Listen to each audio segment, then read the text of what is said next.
Coucou mes petites patates. Alors déjà j'espère que vous allez toutes et tous bien dans cette période un peu compliquée. Et puis voilà, donc aujourd'hui je vais vous présenter un prototype qui est toujours en cours de développement et en cours de test. Donc il s'agit de Cubueno, voilà, abrégé QB1. Voilà. Les Cubueno, donc c'est des corps célestes qui sont après l'orbite de Neptune. Voilà, donc c'est des débris qui errent, ça peut être aussi des planétoïdes, c'est à peu près tout ce qui est solide d'une manière ou d'une autre autour de la ceinture de Kuiper. Voilà, donc dans Cubueno, on va jouer en fait des communautés, donc différentes communautés qui sont ici, donc qui ont des plateaux, des communautés asymétriques. C'est ce qui reste de l'humanité. Voilà, le reste sur les mondes telluriques, ailleurs dans le système solaire, tout s'est éteint, ou alors les gens ont réussi à partir, à quitter le système solaire, parce qu'à cette époque-là, le Soleil va exploser. Voilà, donc il vaut mieux s'en aller. Et donc voilà, donc ces communautés-là se sont pas trop souciées du problème, vu qu'ils sont très très loin du Soleil, mais maintenant ça arrive. Donc cette couronne de feu solaire en fait va être représentée par des cartes qui sont ici, donc qu'on appelle l'instabilité. Donc la progression va se faire dans ce sens, en sachant que à chaque fois les dégâts infligés par les rayonnements solaires donc, vont remonter donc, de plus en plus vite vers les stations. Et au moment à partir d'ici, en fait, il faudra que tout le monde ait réussi à partir en construisant une arche. Donc une arche, c'est un ensemble de technologies. En général, la plupart des communautés vont essayer de transformer leur habitat justement en arche. Et donc pour cela, par exemple ici, pour chaque communauté, il y a des contraintes technologiques. Voilà. Donc la plupart en fait ont le savoir-faire, mais ont oublié une partie des connaissances. Il faut aussi des ressources, bien sûr, c'est un jeu de collecte de ressources. Donc voilà. Et malheureusement, donc, tout le monde va devoir se préparer. Alors ça peut être dans son coin, mais c'est difficilement envisageable, ou en coopératif en faisant des échanges grâce aux petits modules qui sont ici. Voilà, comme ça. C'est des vaisseaux qui permettent de transporter des ressources d'un habitat à l'autre. Et la plupart de ces ressources vont provenir d'ici. Donc ça, c'est la ceinture de Kuiper qui est représentée. Et voilà, donc la couronne solaire va arriver. Les différentes communautés vont se déployer, en fait, vont déployer des foreuses, voilà, des collecteurs, pour récupérer ceci, donc c'est du minerai, ou pour récupérer cela, c'est de l'eau, c'est important. Et donc, comme vous voyez ici, il y a des cercles rouges.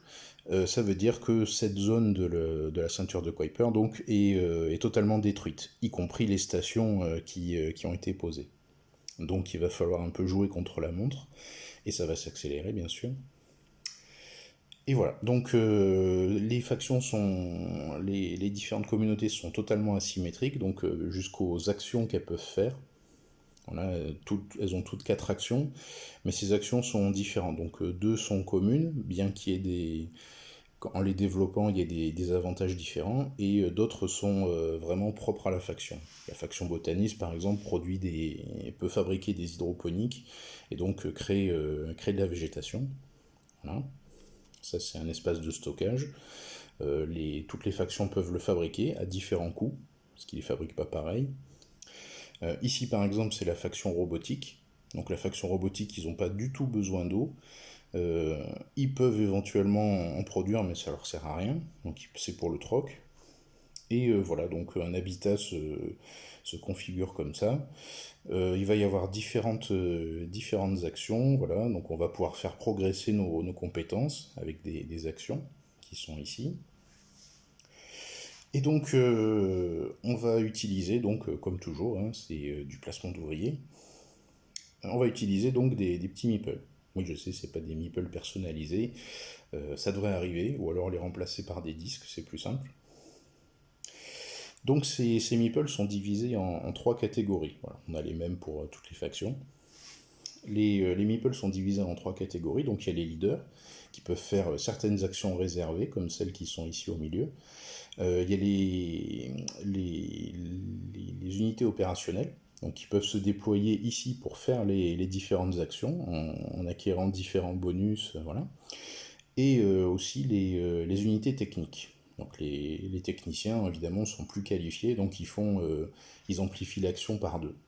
Donc il y en a moins, ils coûtent plus cher à créer, personne n'en a au départ.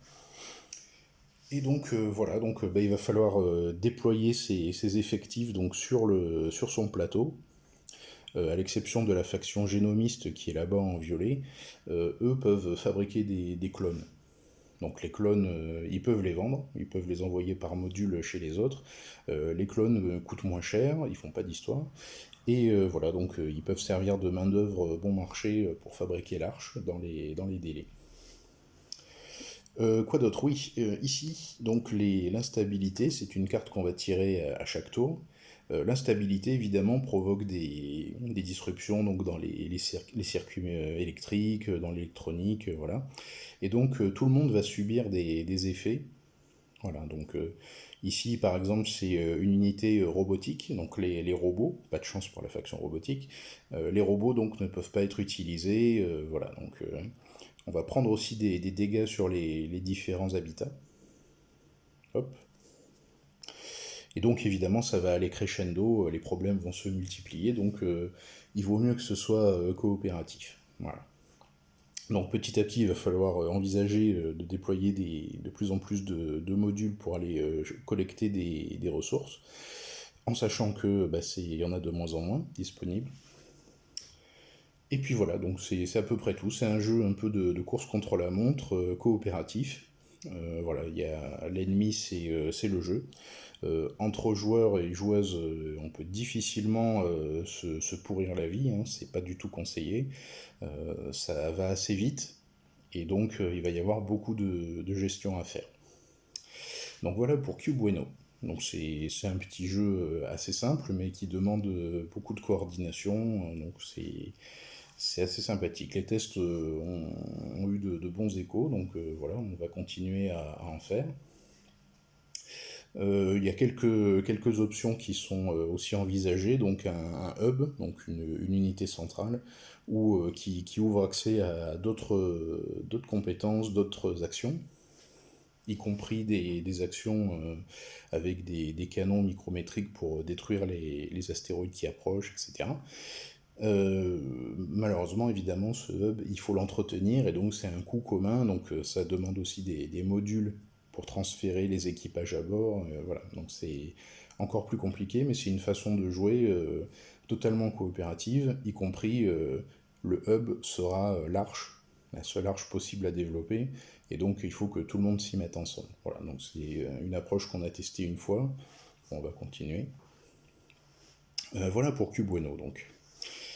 Bah, si vous avez des questions à ce sujet ou des commentaires constructifs, bah, surtout n'hésitez pas à les laisser en dessous de la vidéo. Bah, si vous n'êtes pas abonné, abonnez-vous. Si vous avez aimé, vous mettez un petit pouce. Si vous n'avez pas aimé, vous mettez aussi un autre pouce. C'est bizarre, mais bon, c'est comme ça. Et puis voilà, donc n'hésitez pas surtout à communiquer autour de ce jeu, à me poser des questions. Je suis toujours en recherche de nouvelles idées. Voilà, ben, bonne journée à vous, mes petites patates.